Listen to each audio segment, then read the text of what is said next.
Good morning, everyone. Joseph Maestas here. Can you all hear me? Welcome everyone to the regular weekly meeting of the New Mexico Public Regulation Commission. Today is March 9th, and I'd like to call this meeting to order. Roll call, please.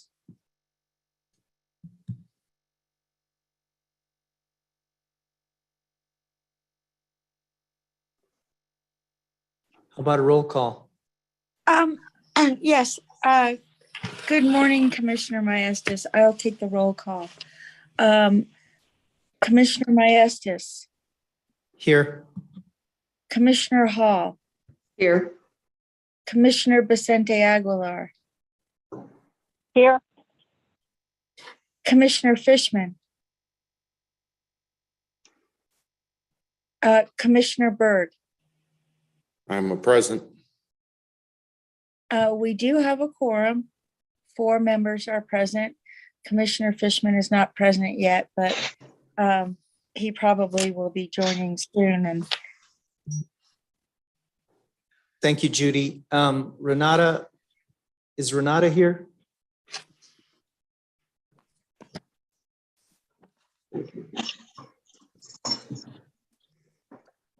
Yes, I am here.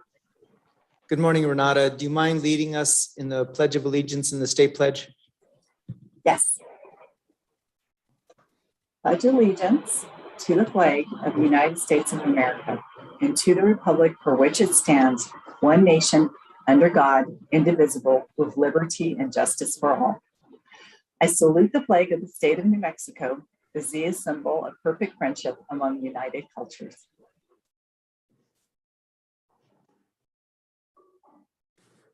Perfecto. Thank you, Renata.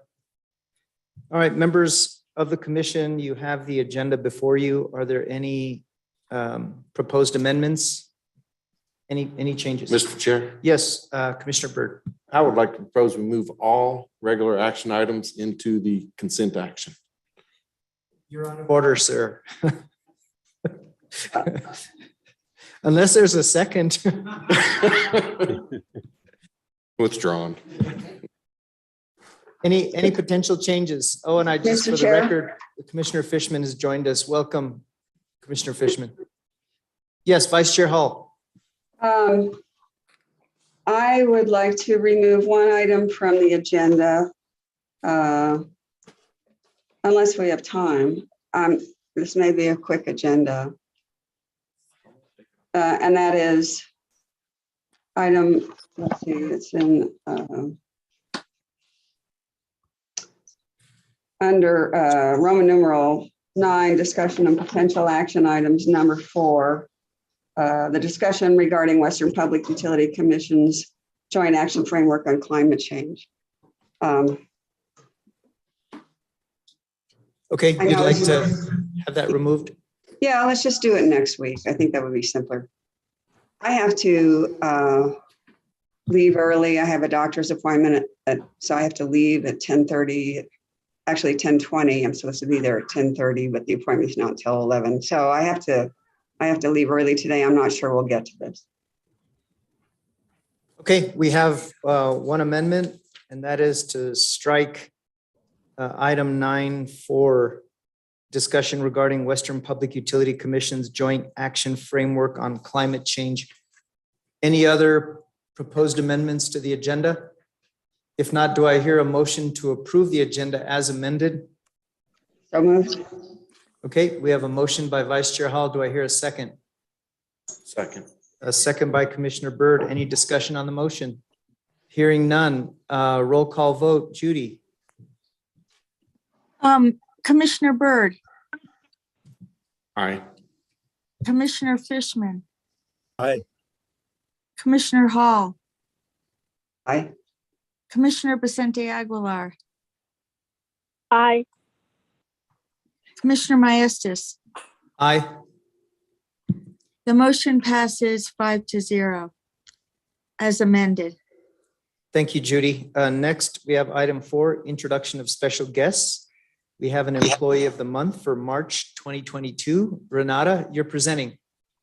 Yes, I am. And I'm very All right. happy to present.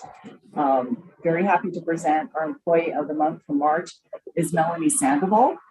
Melanie heads up the records division, and she takes the lead on all of our inspection of public records acts requests.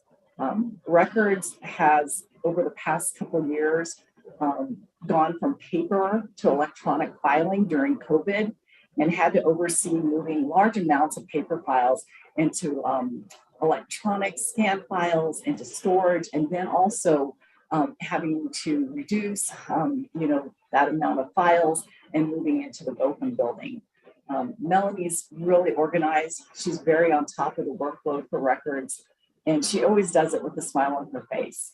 So I'm very pleased to present Melanie as the employee for the month of March for PRC. And I think Melanie is on this morning. Thank you, Renata. It's a well-deserved recognition for Melanie. I know what it takes to, manage all these records and handle, public information requests. And we do deal with a lot of records and sometimes confidential records. So well-deserved, Melanie. Any other commissioners wish to make remarks before we have Melanie come on? Mr. Chair. Vice Chair Hall and then Commissioner Byrd. Well, I also want to congratulate Melanie and just say that I think she does a fabulous job. I remember when she was promoted to the top job at Records, and I was just really pleased because she was the most effective employee there. And, having to maintain our record system throughout the pandemic, especially, it was just, and switching to electronic, it was just huge. And, without our records, we wouldn't be able to function. To me, it's actually maybe the most vital thing, maybe more important than commissioners, is to have records. So I can't tell you how much I really appreciate her every day when I'm trying to look up things, and it's always there. Stuff is always there in the right place. So I really appreciate her. Thank you, Vice Chair Hall. Commissioner Byrd. Thank you, Mr. Chair, and I'll make it brief. I was going to say dittos, but then I got to mark out that one exception on Commissioner Hall's statement. Which one? The more important than commissioners. I mean, come on, man. When we're long gone, the records will still be here. Anyone else wish to make remarks? Yes, Commissioner Fishman. So I will say ditto. And what's terrific about records and the job Melanie does is it's just so seamless. You never have to think about it. And maybe what Commissioner Hall was getting at is that she would like to see commissioners be as seamless and invisible as Melanie manages to be, and that'd be a show of the commission's effectiveness. So, but anyway, Melanie does a terrific job, and you just never have to think about records. They're just there when you need them. And so thank you for that, Melanie. Thank you, Commissioner Fishman. Judy, of Commissioner Hyestis, I don't know if I'm allowed to say anything, but. course you are. Okay. As you know, I've worked in state government a long time, and Melanie's conscientiousness and, sense of responsibility has got to be top 3 of any employee I've ever worked with in state government.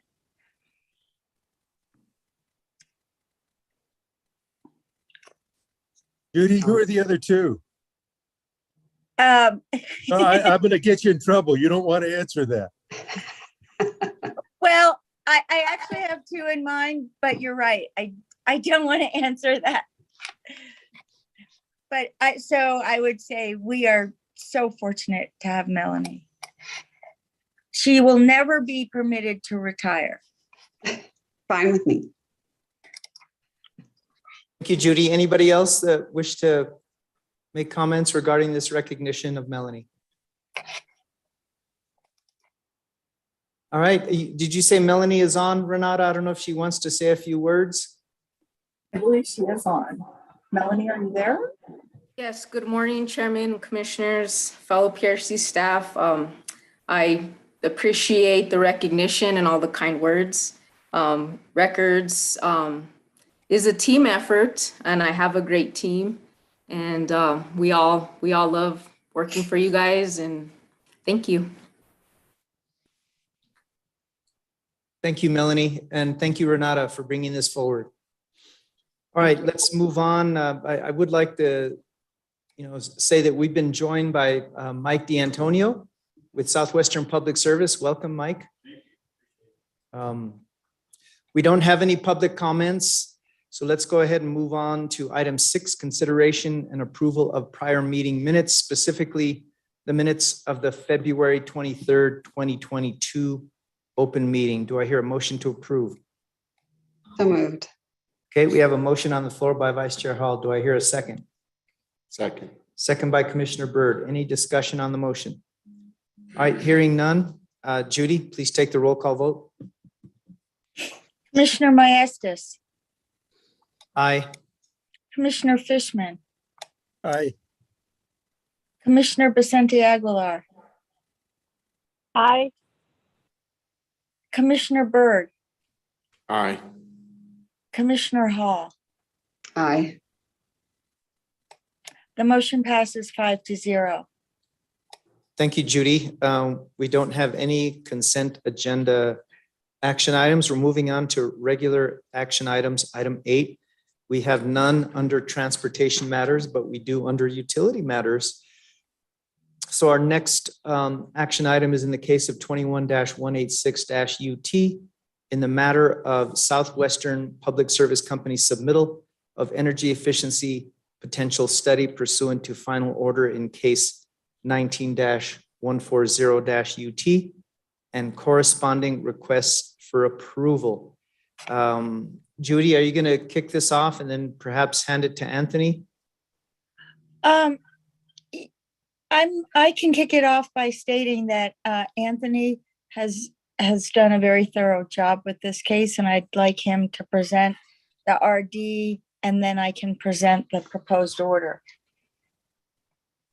Okay, without objection, proceed, Anthony. Welcome. Good morning, Mr. Chairman. Thank you. Good morning, commissioners. Do you have on, good morning. Do you have on screen the recommended decision? I'm not sure. Yes. Okay, great. This recommended decision, first off, I should start by saying, in order to understand what the case is about, you should know what the case is not about. This is not a request for SPS to have approved its energy efficiency plan. That plan was approved by the commission for 2019 for its triennial 3-year review back in February 2020 for 3 years, 19 to 20 to 20 to 21 to 21 to 2022. But when the plan was approved back in 2020, at the beginning of 2020, for the 3 years, and we're now obviously in the 3rd year, plan year 2022. The law had changed in 2019, the Efficient Use of Energy Act, the EUEA, that you see there in the introduction and statement of the case. And as Commission is aware, one of the changes made was that the savings requirement for 2025, the 2025 energy savings goal, was changed to not less than 5% of savings based on 2020 retail kilowatt hour sales. So when SPS did file its 2019 triennial plan on May 15, 2019, the law had not taken effect yet. So SPS couldn't calculate the 2025 energy savings goal because its 2020 total retail kilowatt hour sales had not yet been realized or compiled. SPS did acknowledge that it anticipated significant changes, though, in meeting the amended goal for reasons that the commission will be very familiar with, given the increase in load, particularly among commercial and industrial customers in the SPS territory. Therefore, SPS proposed to conduct what you see highlighted there in green, a EE or energy efficiency potential study to quantify the impacts of systemic and market conditions on SPS's achievable energy savings in New Mexico, and to evaluate SPS's ability to meet the full 2025 EA savings requirement. So in the uncontested stipulation in case number 19-140 UT, that the hearing examiner, recommended approval in my certification of stipulation, and the commission has subsequently adopted on February 19, 2020,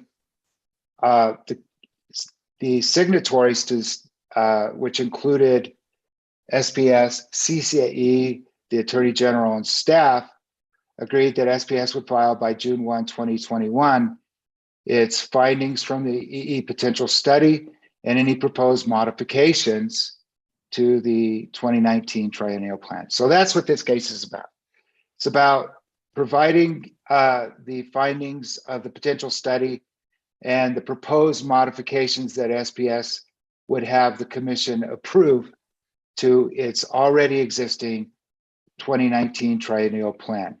Now, before I go ahead, I want to just, since it's fundamental to the case, I just want to explain briefly what a EE potential study is.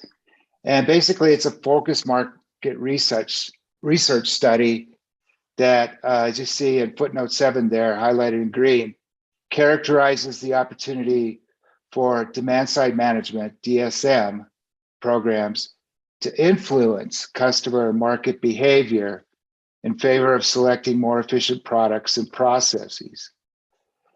A study like this usually involves some combination of customer surveys, on-site observations at customer facilities, economic analyses, secondary research, and technical calculations of gross savings possible when different technologies are implemented. An EE potential study includes, but is not limited to, the following uses, like identifying technologies that provide significant savings opportunity, identifying customer segments that have either led or lagged the transition to more energy efficiency end uses, and setting goals for DSM portfolios or programs. Now, SPS was granted an extension to file the EE potential study with the application filed in this case on July 15, 2021. And move ahead in the recommended decision to just basically, again, set the stage. Now, recall back in 2020, before the law took effect, the new law took effect, the savings requirement was 8% of 2005 total retail kilowatt hour sales. So 5% of SPS's 2020 total retail sales for customer classes who can participate in 2025 is set forth later, and I'll get to that. The law also changed program funding to no less than 3% and no more than 5% of customer sales, or $75,000 per customer cap. And of course, the 2019 amendments, let me back up a second, I'm kind of rushing here, sorry for that, is that again, it was changed to 5% of 2020 total retail kilowatt hour sales. And the reason I'm, again, emphasizing that is because it changed significantly the potential savings that are required for SPS going forward with those 2019 amendments. So I want to really hammer that home, and you'll see that here. That's why I set that up. Now, in this case, for the most part, the case is uncontested. All the proposals in SPS's application were evaluated by CCA and staff. The proposals in this section, section 3A, dealing with SPS's EUEA savings goals, its proposed plan year 2022 rider, and its annual reconciliation process are unopposed. Staff supports the remainder of the application, but while CCA does not oppose the majority of the proposed program portfolio for 2022, CCA does recommend modifications, or did, I should say, going into hearing, did recommend modifications to 3 residential segment programs, and recommends in addition material alterations to the stipulated incentive mechanism approved for SPS in case 19-140. I'll get to those contested issues. Only one remains contested, although CCA did not file exceptions to my recommendation on that issue, as you all see. Getting back to the uncontested issues now, the EUEA savings goal. In 2005, SPS's retail sales were 3,750,469 megawatt hours. That's basically a cumulative savings requirement of 300 gigawatt hours through 2020. For plan year 2020, SPS achieved about 47 gigawatt hours in energy savings. That means that SPS has saved 348 gigawatt hours of its cumulative achievement goal of 300 gigawatt hours in 2020. So SPS met the EUA requirement, the old EUA requirement in 2018, 2 years early. However, moving forward with the new savings targets, SPS's total retail sales to New Mexico customers for the period 2021 to 2025 were approximately 7,262 gigawatt hours. SPS's minimum cumulative energy savings goal for this period coming up is 363 gigawatt hours of SPS's 2020 retail sales. So to achieve that goal, SPS would need to average annual savings of roughly 1% of SPS's 2020 retail sales of or 72.62 gigawatt hours. This is at SPS to meet the EUAA goal for the amendments in 2020. SPS does not have to meet annual savings requirements. It's a cumulative savings for the period 2021 to 2025. I next get into the barriers to SPS's compliance with the Act's energy savings goals for plan years 21 to 25. And you'll see there that SPS, given the Permian Basin and the mix of customer classes, has a much different customer mix than other utilities, with a significant portion of its energy sales coming from agricultural, large commercial, and industrial customer classes. The Commission is familiar with this, I'm sure, but it's important for purposes of this to understand SPS's proposals that while the residential classes are of the customer sales mix approximately 17%, the commercial industrial classes are 81% of the customer sales mix.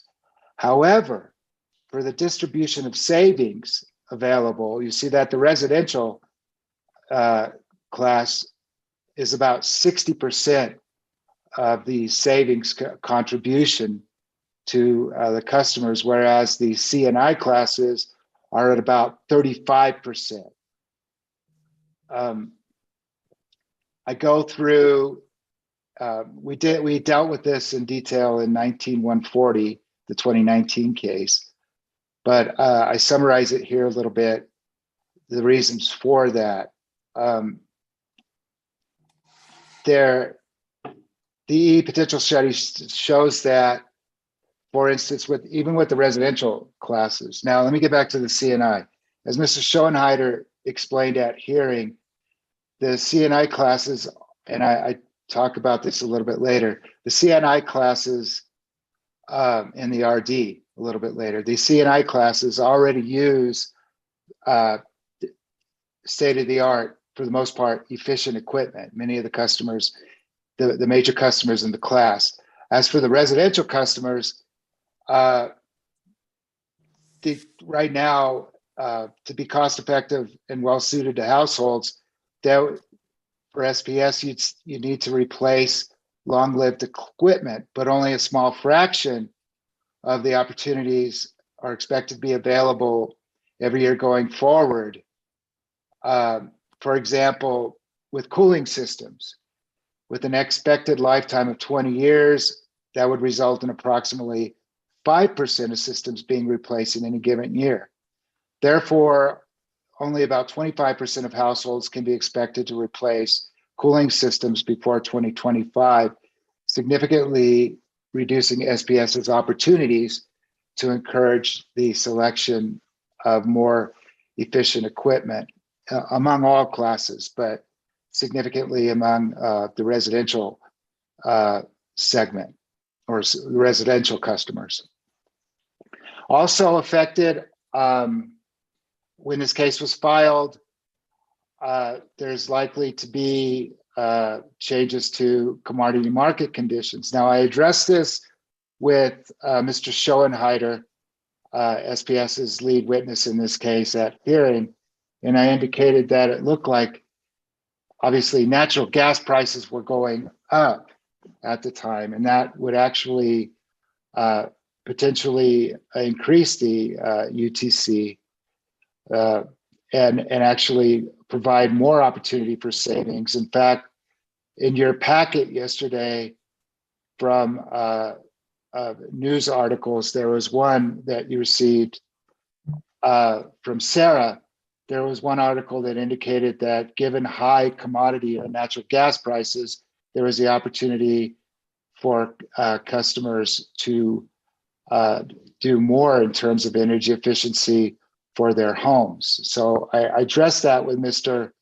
Schoenheider. The indication was from him that we're looking at over the long term, not just over the brief period now where we are seeing higher commodity prices, particularly natural gas prices. But looking over the long term, the projection is, of course, that natural gas prices would stabilize and perhaps decrease as there's more renewable energy added to the utilities portfolio.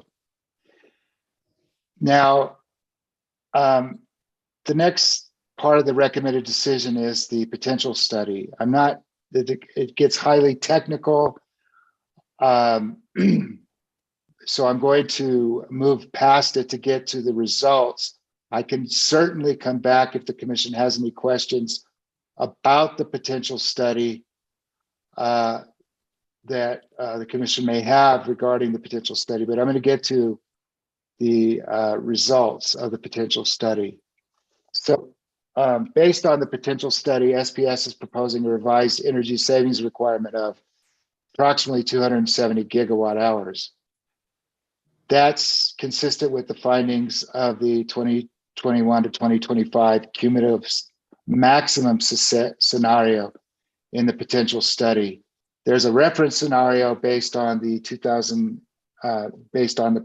roughly based on the plan approved in 2019 for plan years 2019, 2020, and somewhat 2021.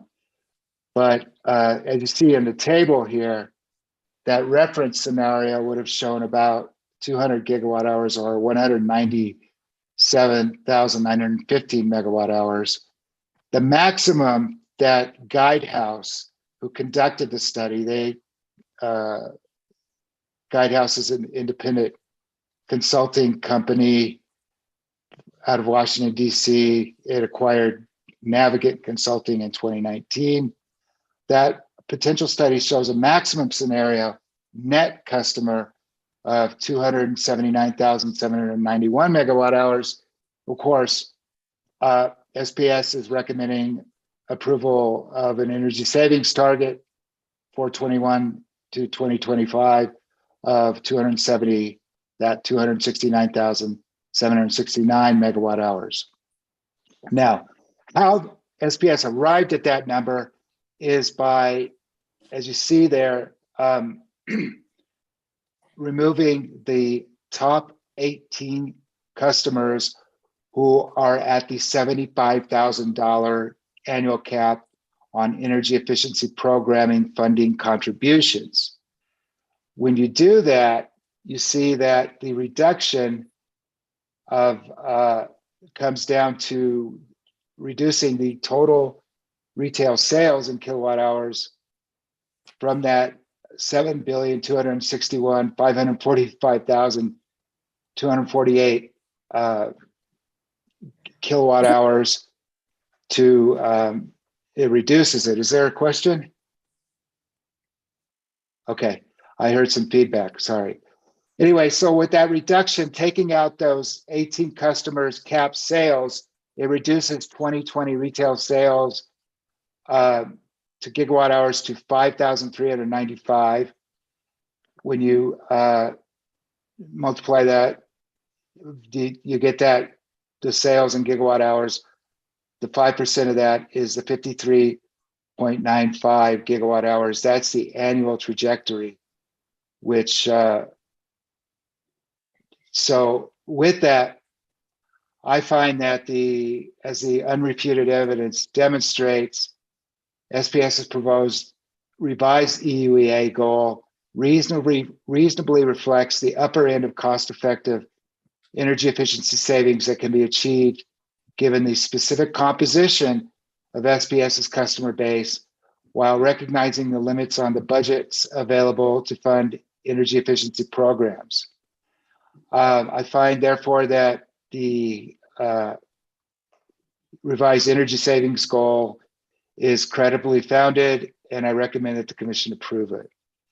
The next step in the recommended decision is approval of the proposed Plan Year 2022 rider, which is unopposed. The components of the rider include the updated Plan Year 2022 EE program and administrative expense budget. This includes $250,000 associated with completion of the EE potential study, but it excludes incentive recovery consistent with the EUEA. But it also includes the financial incentive pursuant to another provision of the EUEA. So SPS proposes to recover $14,534,799 in program expenses for Plan Year 2022, which is the Plan Year 2022 Commission authorized funding level requested by SPS. That's adjusted to reflect the reconciliation of Plan Year 2020 over collections equaling $1,700,000 per the EE rule. And it includes $250,000 of the $500,000 total actual cost of the EE potential study.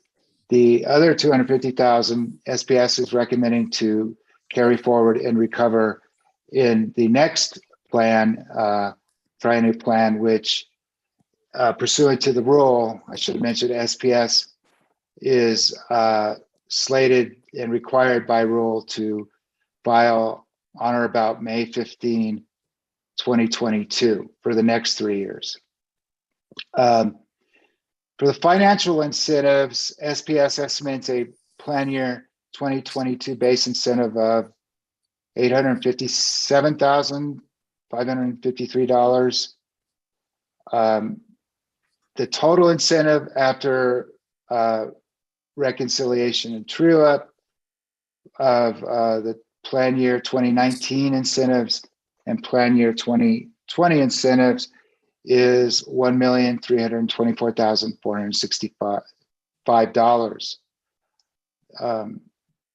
So based on that, the total revenue requirement is $15,859,264. I have exhibits that I could put on screen that I indicate there highlighted in yellow.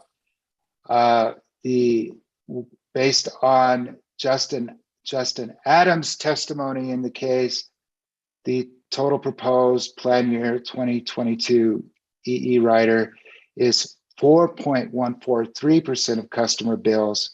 That's 3.797% for program and administrative expense, plus 0.346% for the financial incentive. So for instance, a 900 kilowatt hour year-round average monthly residential customer bill, the proposed rider for plan year 2022 is $3.86, which is about a 1% increase in plan year 2022 compared to the bill for the current EE rider charge. I recommend approval of the proposed unopposed rider for plan year 2022. Let me move forward to now the contested issues. So as I indicated, while staff supports approval of all aspects of the application, CCAE initially recommended some plan changes to the residential segment programs. And also, as I indicated, significant revisions to SPS's proposed incentive for only 1 year of the 3-year plan in effect now. I guess I just would like to go through very quickly, if I could, the proposed changes now to programs that SPS is proposing based on the potential study and the measure level changes to its SPS's technical assumptions stemming from the independent evaluators Evergreen's updated technical resource manual. SPS then added measures and adjusted rebate levels and participation forecasts with the goals of transitioning to the maximum achievable scenario within the EE potential study. So basically, SPS is proposing the what I have highlighted in yellow or in other colors, changes to residential segment programs. You see changes there to the energy feedback program, the home energy services program, like for instance, proposing to offer advanced power strips for the low income HES offerings, heat pump water heaters, the school education kits program. And then I'll stop here to explain a little bit what SPS is proposing here. If approved, SPS would also convert its current smart thermostat program to the residential thermostat rewards program. And it shows on page 33 there, the measure offerings and incentives. Basically, the program would provide customers free enrollment options, including a $50 incentive to purchase and install Energy Star rated smart thermostat for their home, or a one-time actually would be included with that, a one-time $25 bill credit to sign up for the DR heating or cooling DR demand response offerings through a bring your own thermostat structure.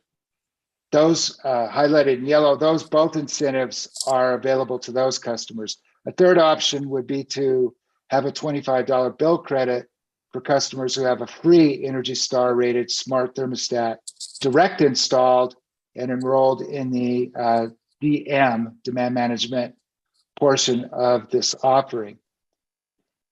I want to pause there too to note that this is an additional requirement that I recommended that SPS include, and that is that I noted with Mr. Schoenheider who I should note is the Director for Energy Efficiency Programs for the Excel Energy programs in Colorado and New Mexico, and is involved in other Excel sister jurisdictions in their energy efficiency and load management programs.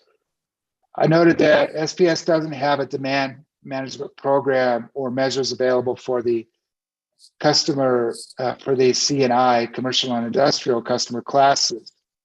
After discussing that at hearing for an extended period of time, Mr. Schoenheider committed to addressing and evaluating the issue of demand response at the C&I level in the SPS territory. That commitment is reflected in the recommended decision in Section 4, and it's made a requirement that the Commission is requiring in Section 5, the decretal order paragraphs in paragraph D. I just wanted to pause to mention that because in talking about demand management and demand response, I noted that I've noted before, and I noted again, that deficiency or that the lack of a program there for with regard to C&I customers. And that's going to be obviously very significant as we're talking about and evaluating grid modernization.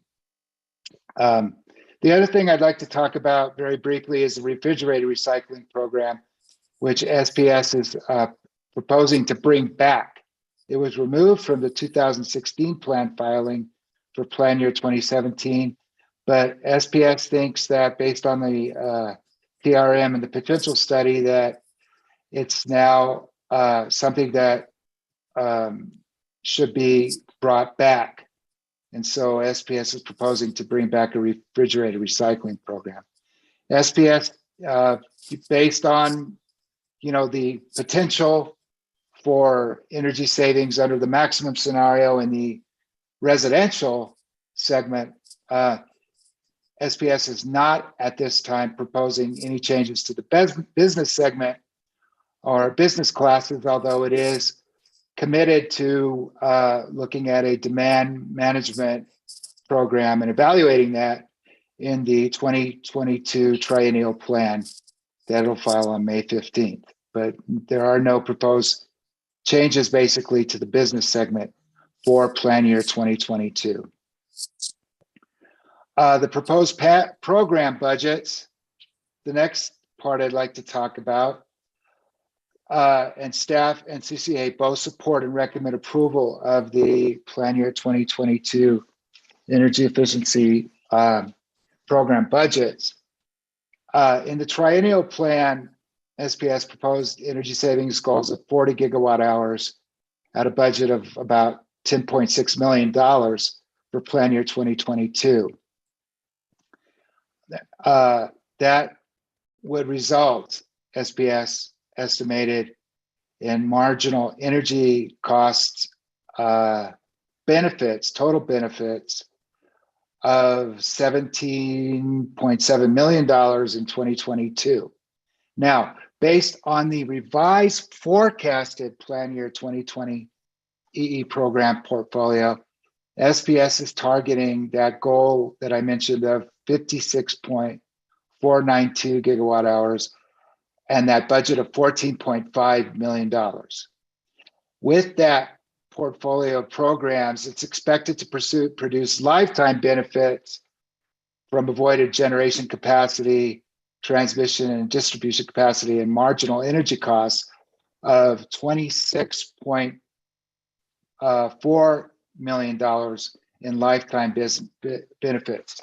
I added here, that's a delta or a change over the earlier plan of approximately $8.7 million in total lifetime benefits. That delta is not in the recommended decision. I just added it there to mention that and to go to that exhibit if the commission wanted to look at that.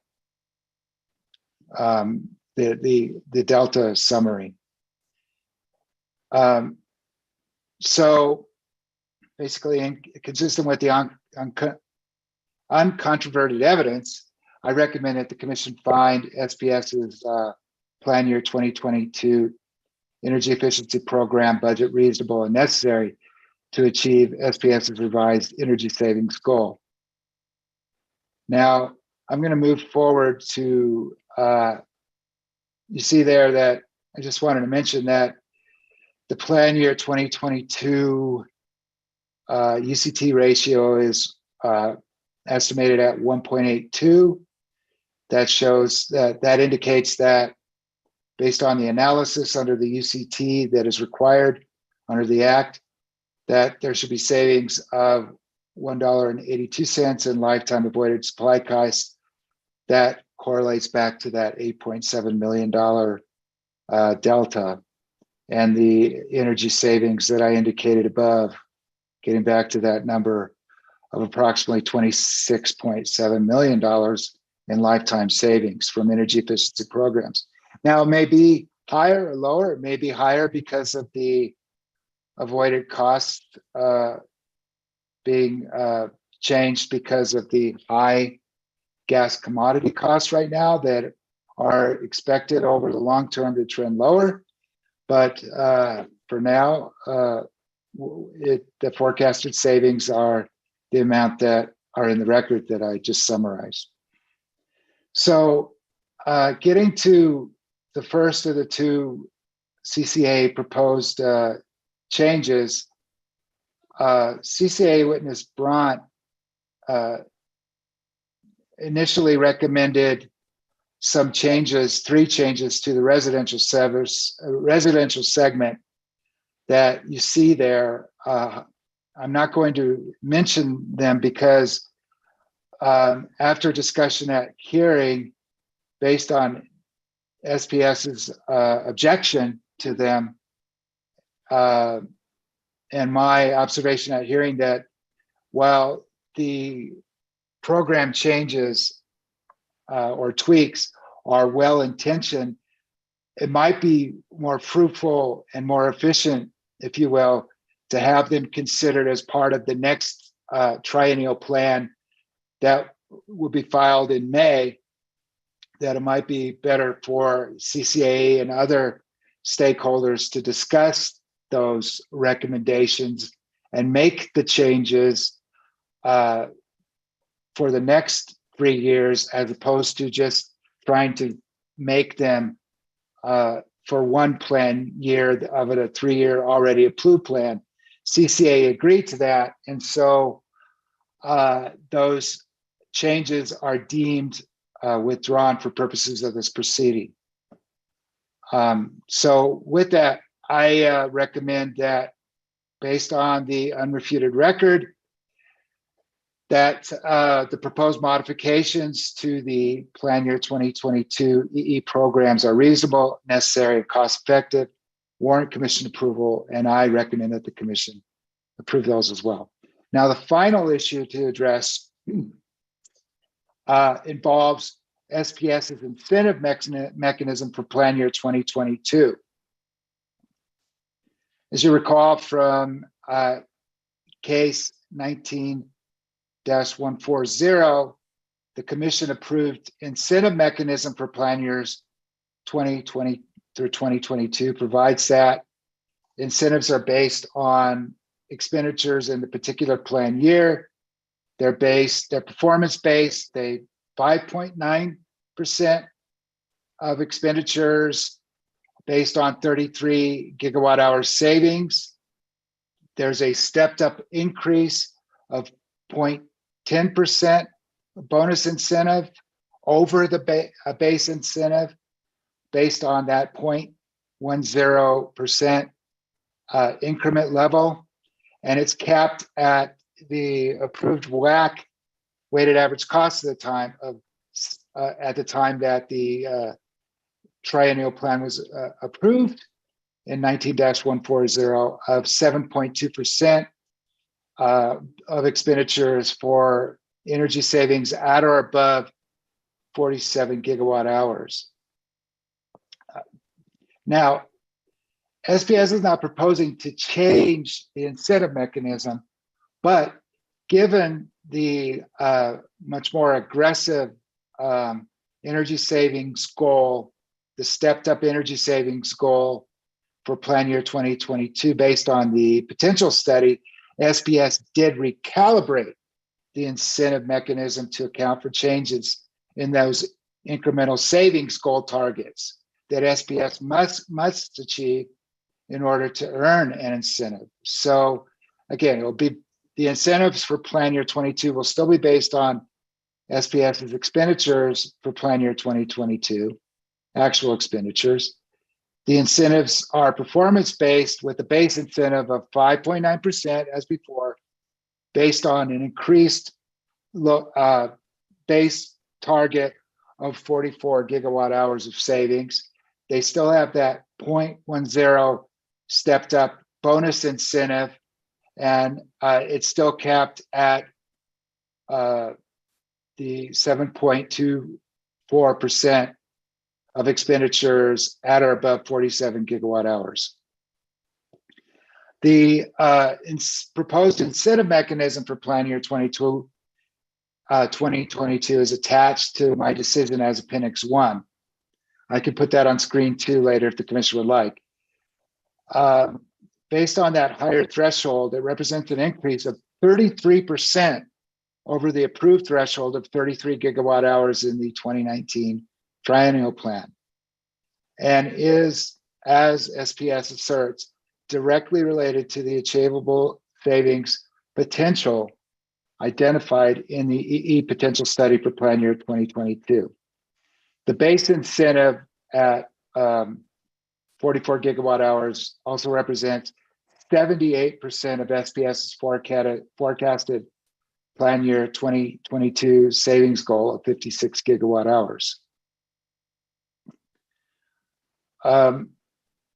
So basically, CCAE then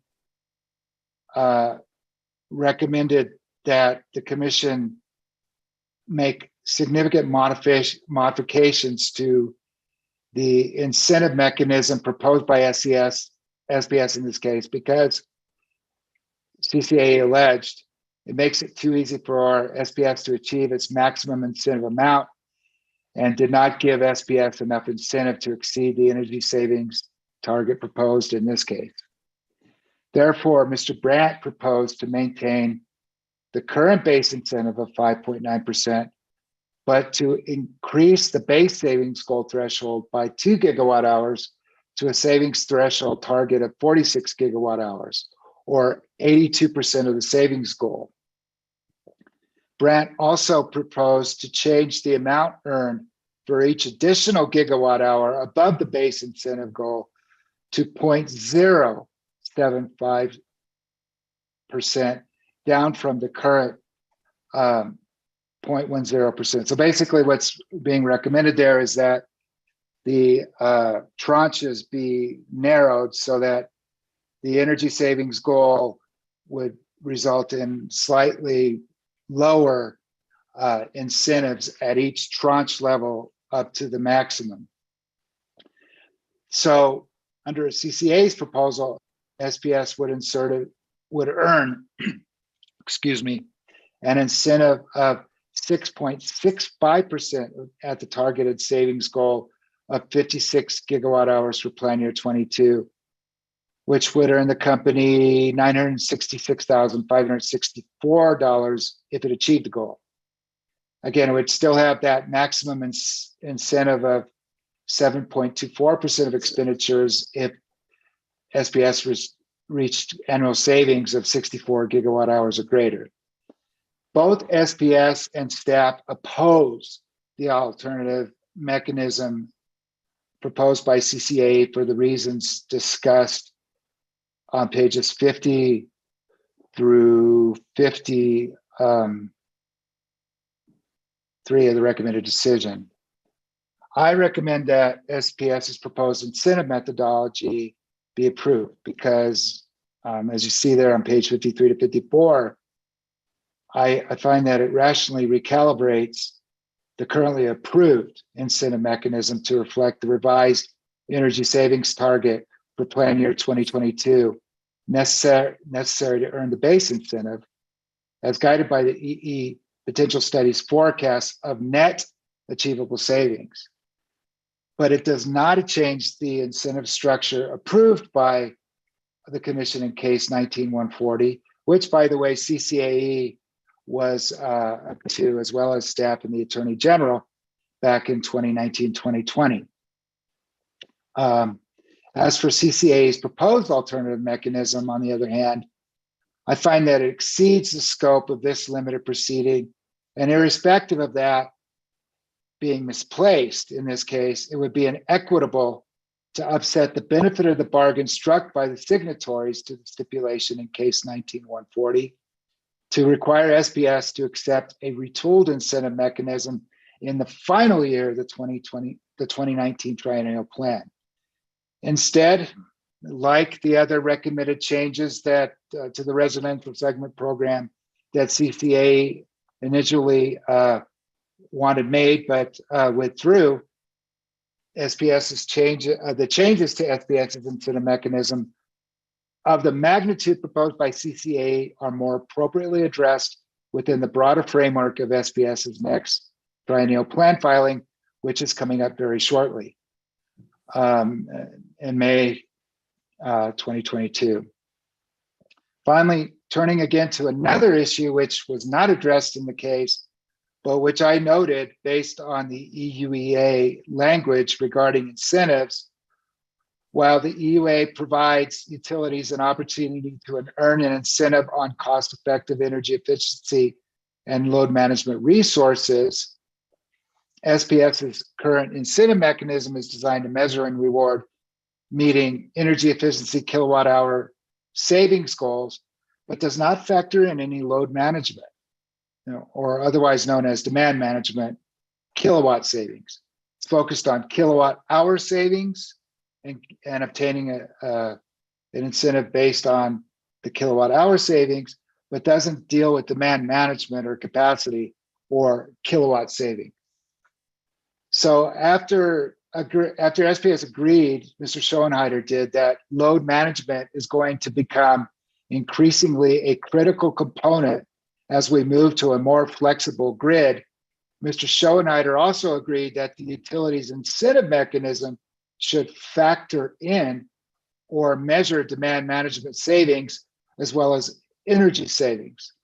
Therefore, as for the 2022 triennial plan filing, I recommend, and SPS agreed, that SPS should address and evaluate including a demand management component or factor in its next incentive mechanism proposal.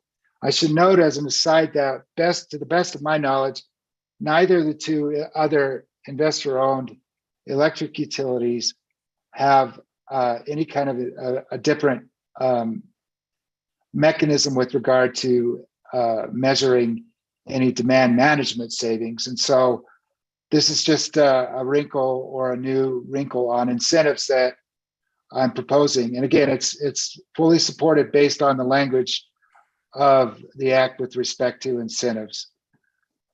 And so with that, I'll stand for questioning.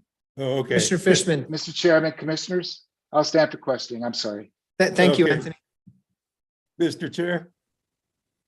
Yes. So I have just a couple of quick questions. To me, it's very intuitive. You can figure out what savings are because of efficiency. I used X less energy, and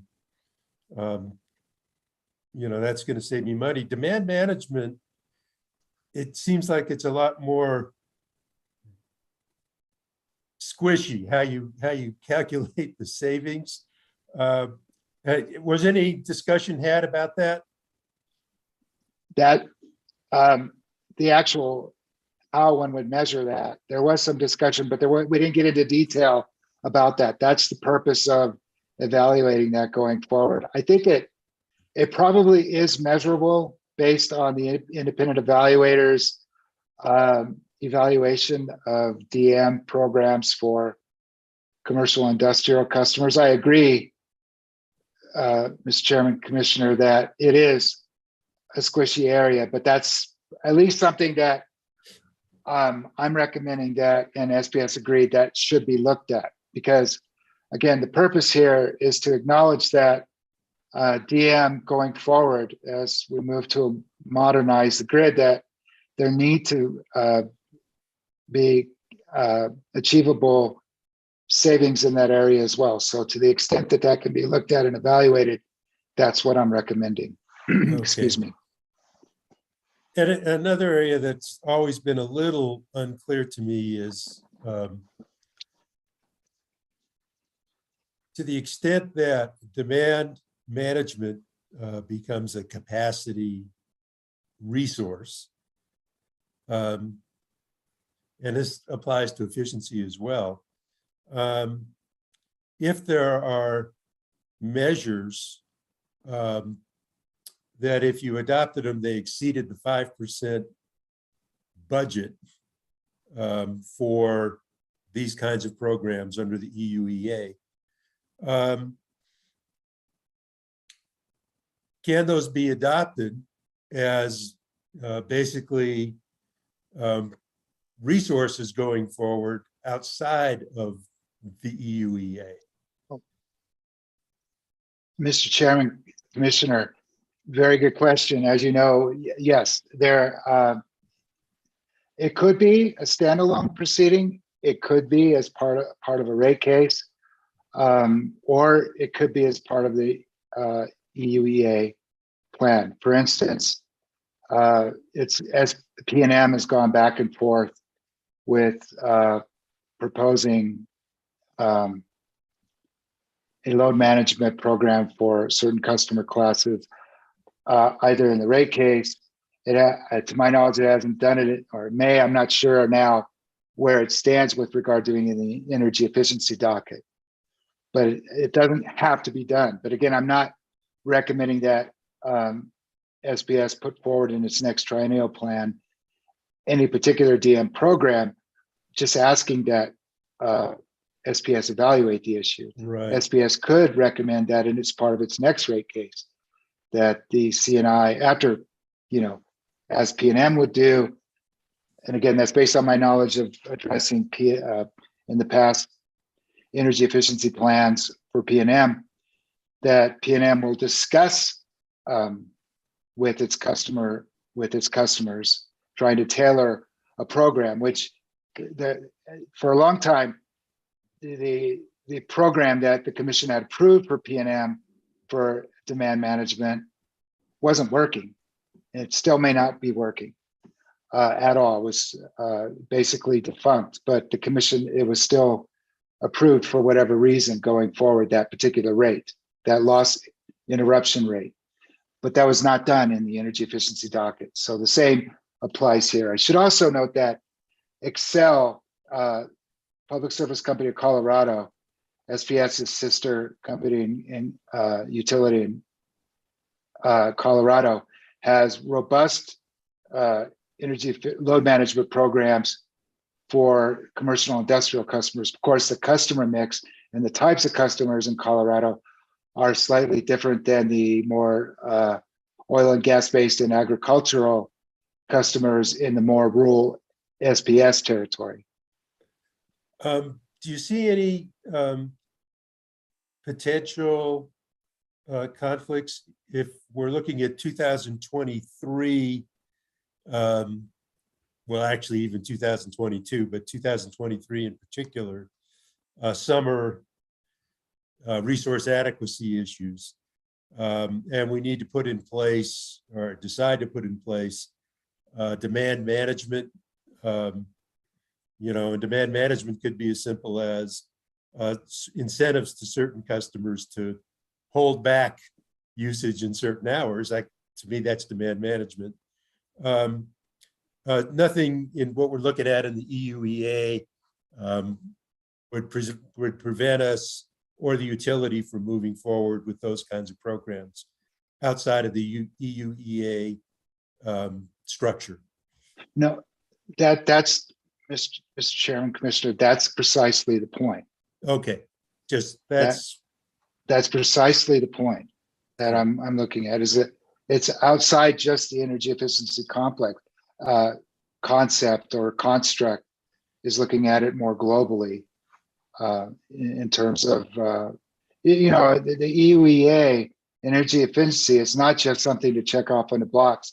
It's part of a more, as I view it, a regulatorily part of a holistic approach to more efficient and reasonable service to customers overall.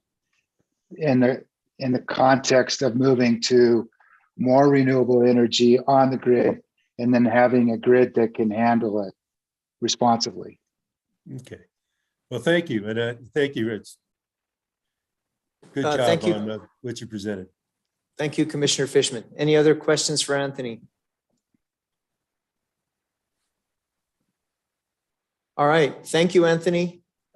Just hold on in case there's any further questions, but I'm going to have Judy maybe summarize or present the proposed order. Judy? Thank you, Mr. Chair, members of the commission. The proposed order in your packet would approve the recommended decision in its entirety as just described by Anthony. And I stand for questions, but I don't have anything else to add. Mr. Chair, Vice Chair Hall. I move to approve the order. Okay, we have a motion on the floor. Do I hear a second? I will second. A second by Commissioner Fishman. Any discussion on the motion? Okay, hearing none. Roll call vote, please.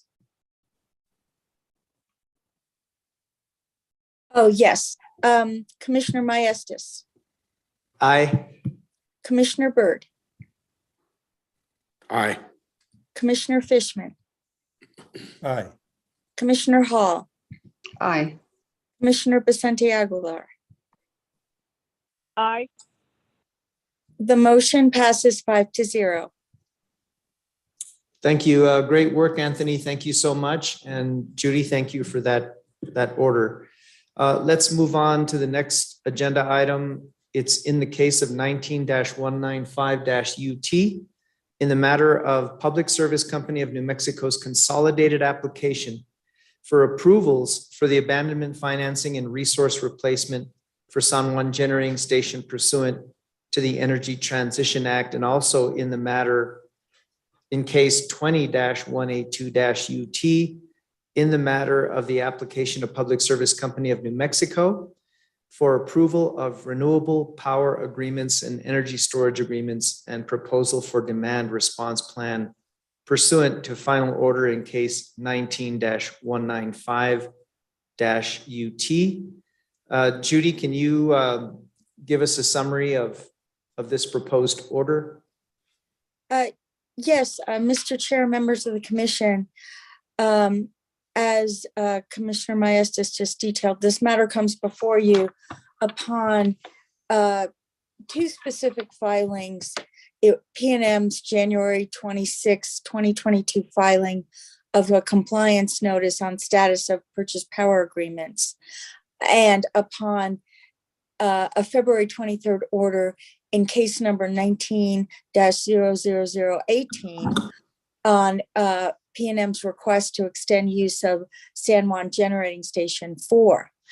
The proposed order finds that since the commission issued the February 23rd order in case number 19-00018, which resulted in PNM's continued operation of San Juan Generating Station 4 until September 2022, that PNM should be required to file a March compliance notice with updated information, updating its responses to the January 26, 2022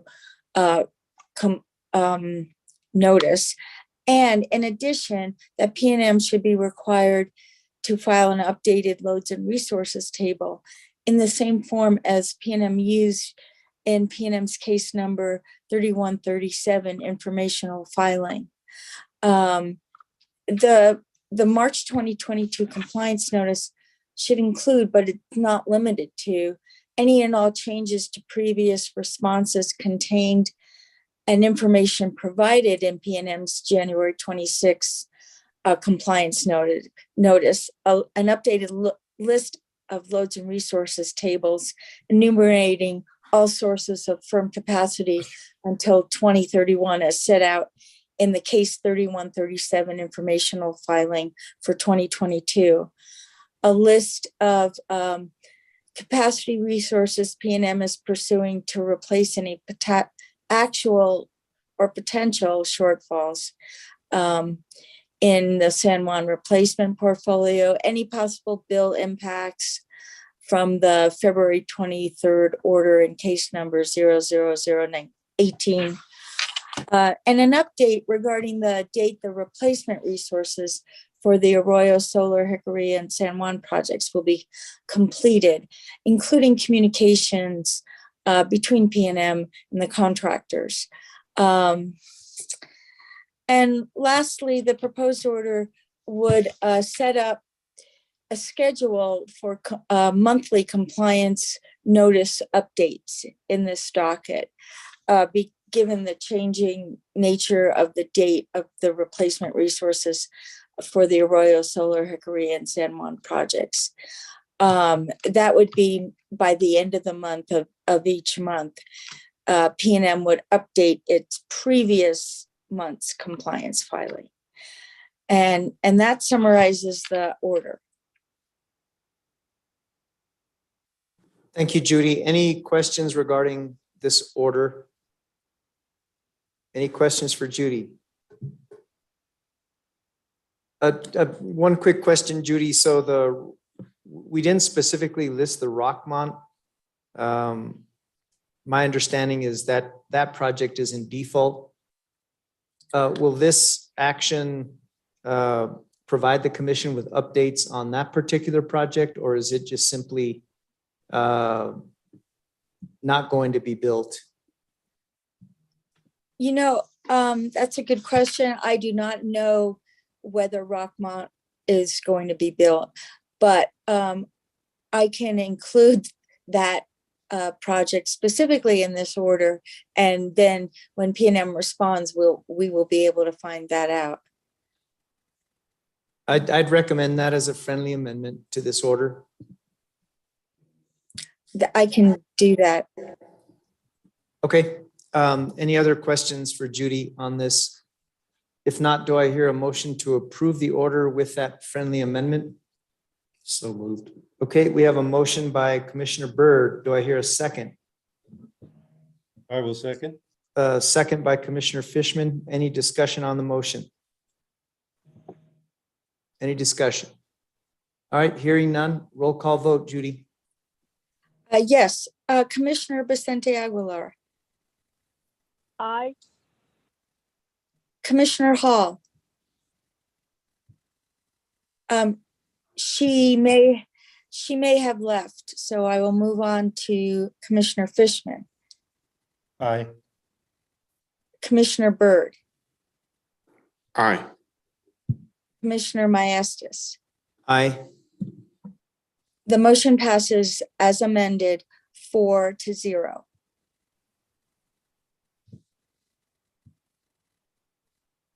Thank you, Judy. Let's move on to Roman numeral 9, discussion and potential action. This is a discussion and potential action regarding a response letter to the Attorney General's Security Task Force. Specifically, the Attorney General is creating an energy security investigation and emergency preparedness task force. And the proposed letter, which hopefully if we have a unanimous vote here, would be signed by all commissioners. And I'm sure you've read the letter, but I'm just going to give you a brief summary. It's commending the Attorney General regarding his leadership in setting up this task force. And it's also offering our participation in the task force based on, some of the inquiry dockets that we have launched that's germane to this task force. Anyway, that's the letter. Is there any discussion or comments on the letter? Any discussion or comments? If not, do I hear a motion to approve the letter? So moved. Okay, we have a motion by Commissioner Fishman. Do I hear a second? Second. Second by Commissioner Byrd. Any discussion on the motion? All right, hearing none. Judy, roll call vote, please. Yes, Commissioner Vicente Aguilar, aye, Commissioner Fishman, Aye. Commissioner Maestas, Aye. Commissioner Byrd. Aye, aye, aye. That the motion passes 4-0. So is this more theater? All this time I've been pronouncing theater incorrectly. It's theater. All right, Isn't let's it? move on. We canceled the agenda item per Cynthia Hall, per Vice Chair Hall's recommendation regarding Western Public Utility Commission's Joint Action Framework on Climate Change. So let's move on to Roman numeral 10 in the case of 21-159-UT in the matter of an inquiry into New Mexico electric utility resource adequacy planning and impacts of global supply chain disruptions. This is a discussion, and Vice Chair Hall is not here. So Hans, will you be presenting on this, or? Thank you, Chairman. My goal here with Commissioner Hall was just to inform the commission that this notice of inquiry was filed last week with specific questions for the IOUs to answer, which were crafted over a period of time with the summer advocacy group.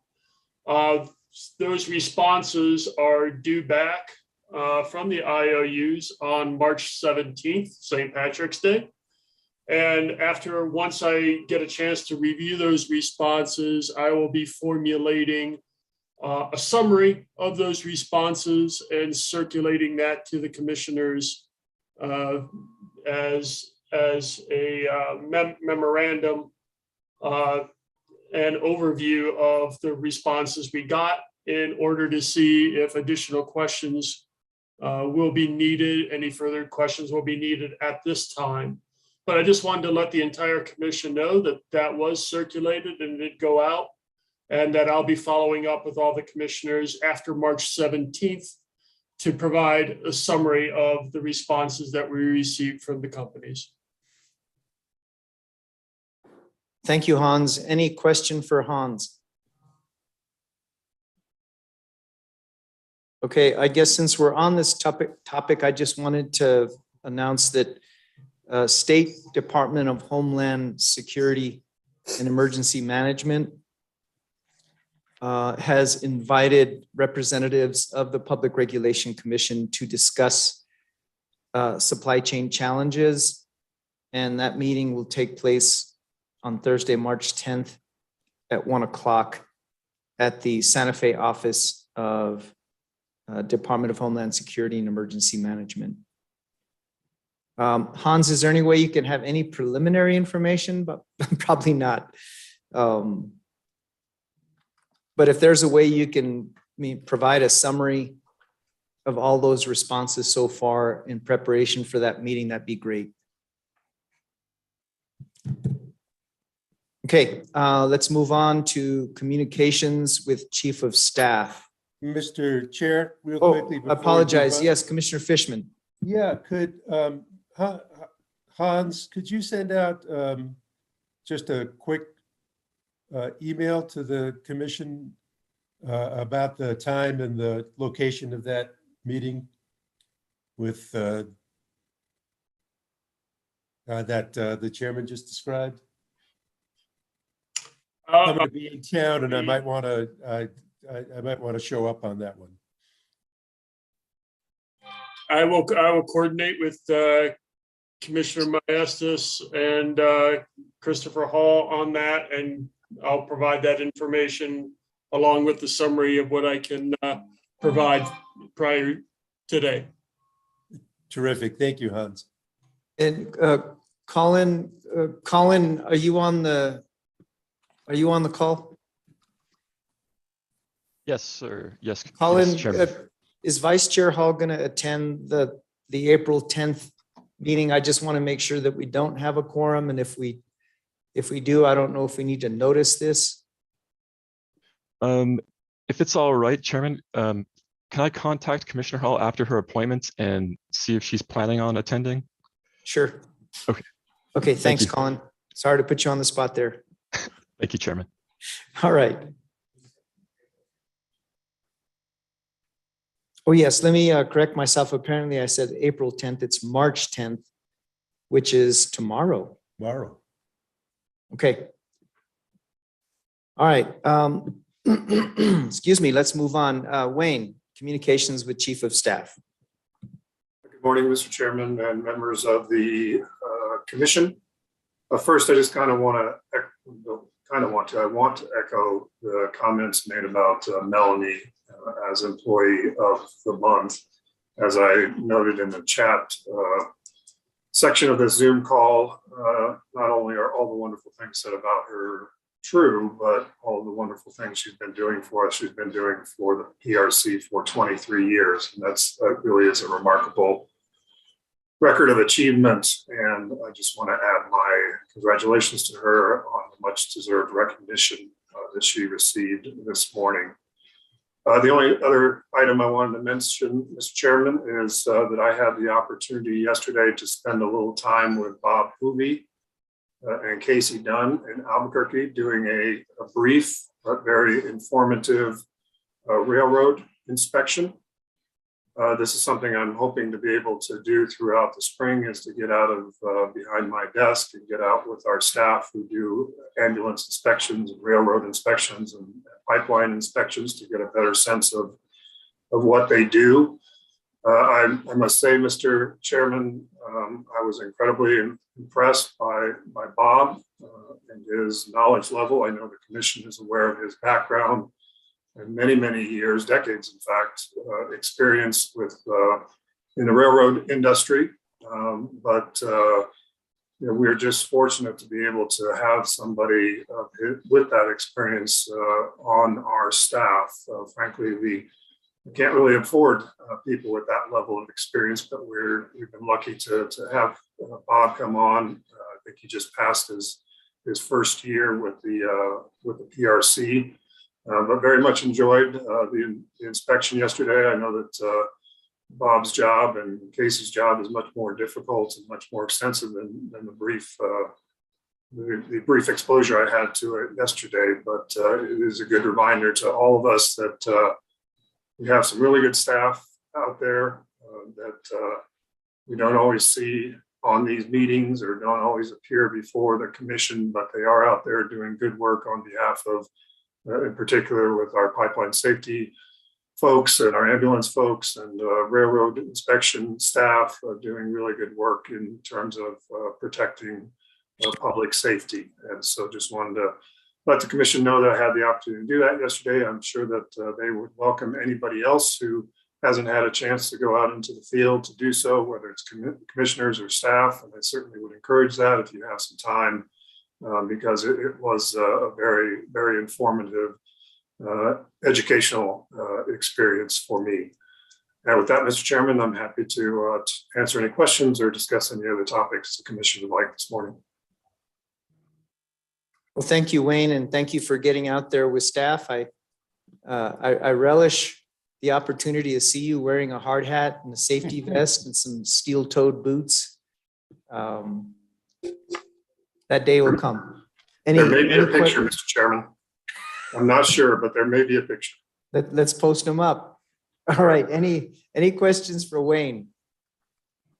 I had one, Wayne. I remember you were very effective in getting legislative support to see if perhaps as a stopgap measure, we could fund some additional broadband projects using some of the federal monies that have come to the state.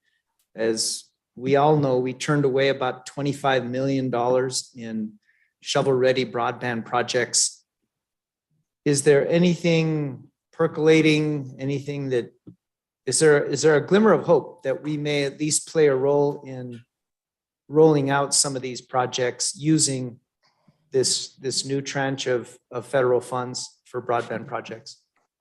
Well, Mr. Chairman, I think there is a glimmer of hope. I believe the bill that was introduced that would have facilitated that or moved that along, unfortunately, wasn't considered during the last session. Let me go back and do a little bit of research and confirm that.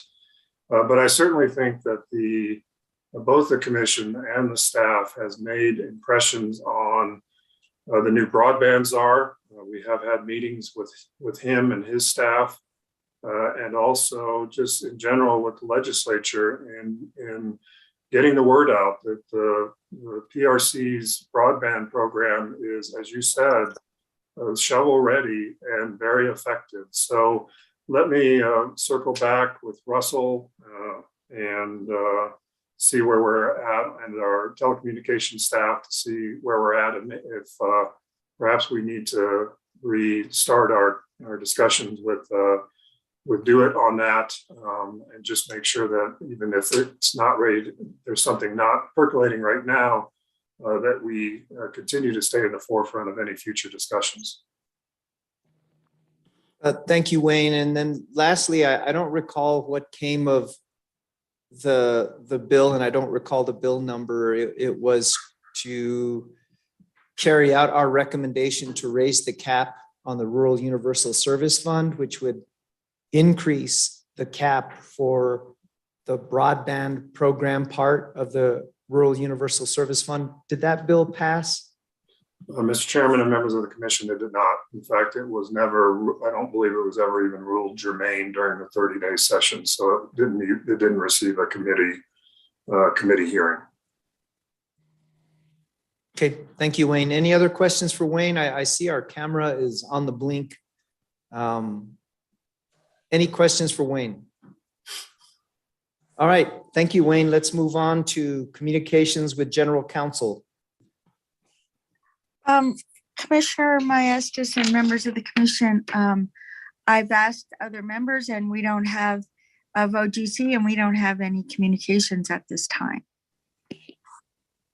Okay, any questions for Judy and OGC? Any questions at all? Going once, twice? All right, thanks, Judy. Let's move on. Communications with commissioners. Any commissioners? Commissioner Fishman. I have a question for the rest of the commission. I've been seeing in, folks who choose to criticize the commission publicly, there's been this theme I've seen in a lot of the op-eds and whatever else, talking about the commission micromanaging.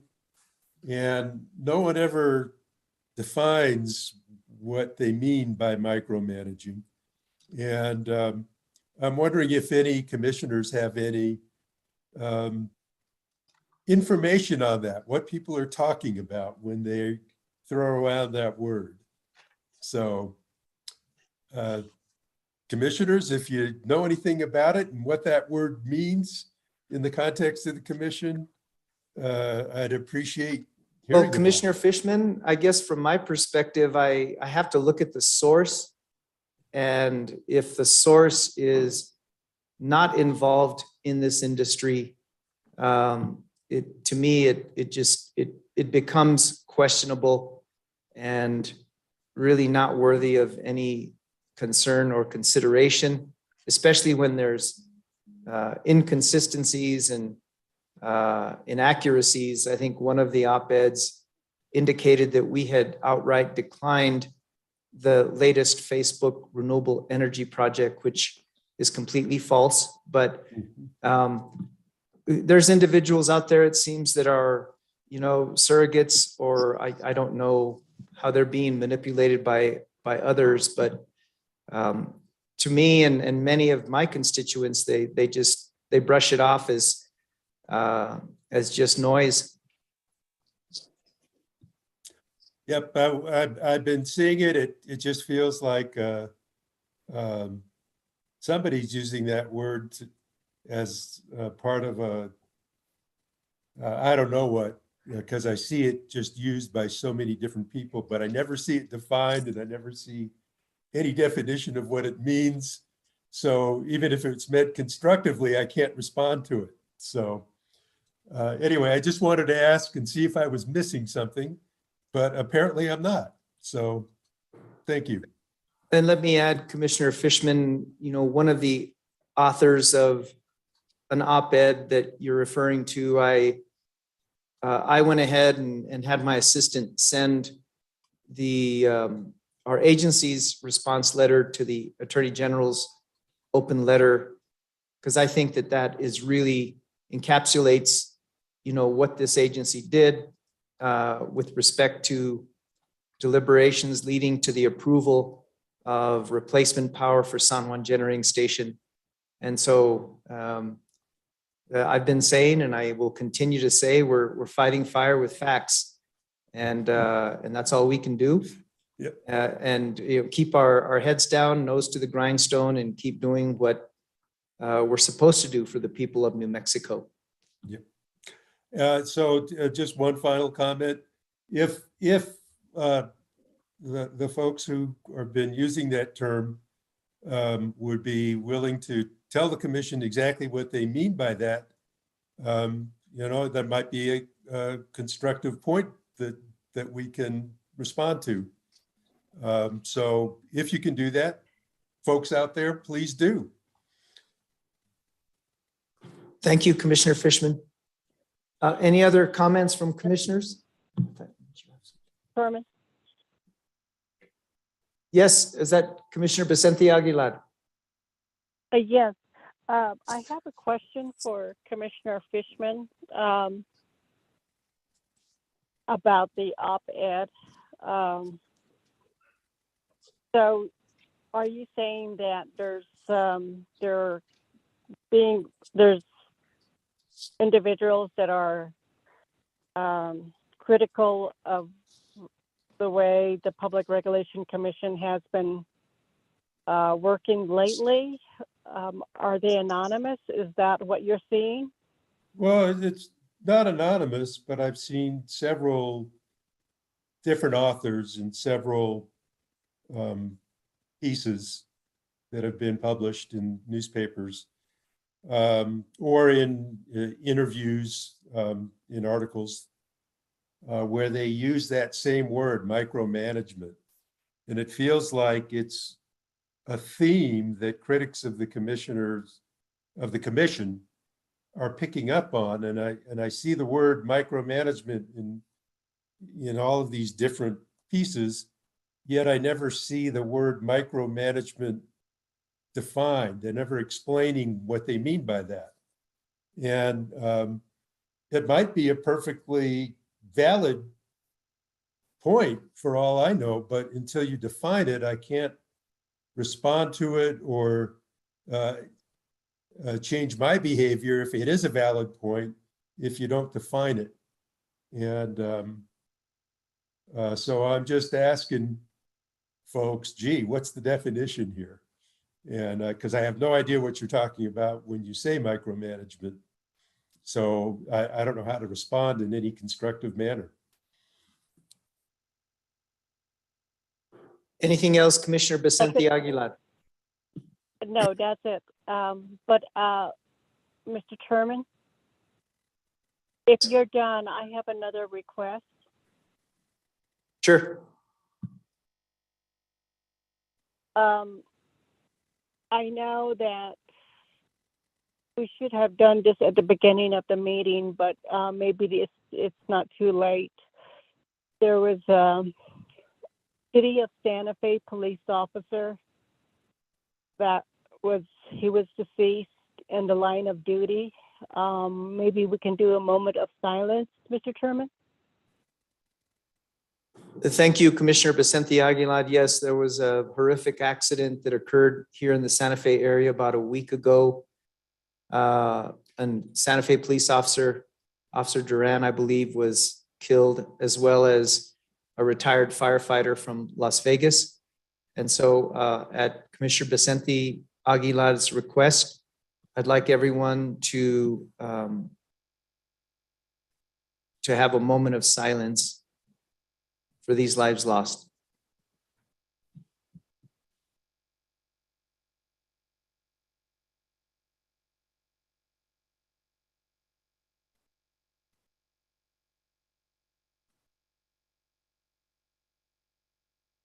All right, thank you, everyone, and thank you, Commissioner Vicente Aguilar, for that. Anything else, Commissioner Vicente Aguilar? No, that's it. Thank you. Okay. I just wanted to give the commission a brief update on transportation electrification. As you know, GridWorks is assisting the agency with several other issues, but they're also assisting us with two efforts in the transportation electrification area. One is to have a convening on the subject of transportation electrification with all stakeholders. I just read in the paper that the state of New Mexico needs to have a plan in place by August 1st on how the state is going to obligate about 38 million in federal funds earmarked for transportation electrification infrastructure throughout the state of New Mexico. And as everyone knows, we have 3 active transportation electrification plans submitted and approved by each of the 3 investor-owned utilities. And so I think our role is to really kind of prime this pump and get the dialogue going to ensure that the statewide plan that is under development incorporates the 3 investor-owned utility plans. So that's one of the efforts that GridWorks is working with us, specifically Mary Jane Parks, our other solar innovator, help me, fellow, yes. Also, GridWorks is going to help us in a pre-rulemaking stakeholder engagement process for a rulemaking regarding transportation electrification. It's a very aggressive timeline, but we think we can get this rule done by the end of the calendar year. So I just wanted to give the commission an update on those 2 efforts. Right now, we're seeking buy-in by key state cabinet agencies like Energy and Minerals and New Mexico Department of Transportation. So anyway, I'm excited that this agency is really taking a lead, because at $4 a gallon for gasoline, I think that Americans and certainly New Mexicans are thinking about, purchasing an electric vehicle. And so that's why transportation electrification is going to be a very important issue going forward. So I just wanted to give y'all an update on that. Any other communications with commissioners? Anything else? All right. Thank you all. You've behaved very well. Enjoy the rest of the day, and we are adjourned. Thank you.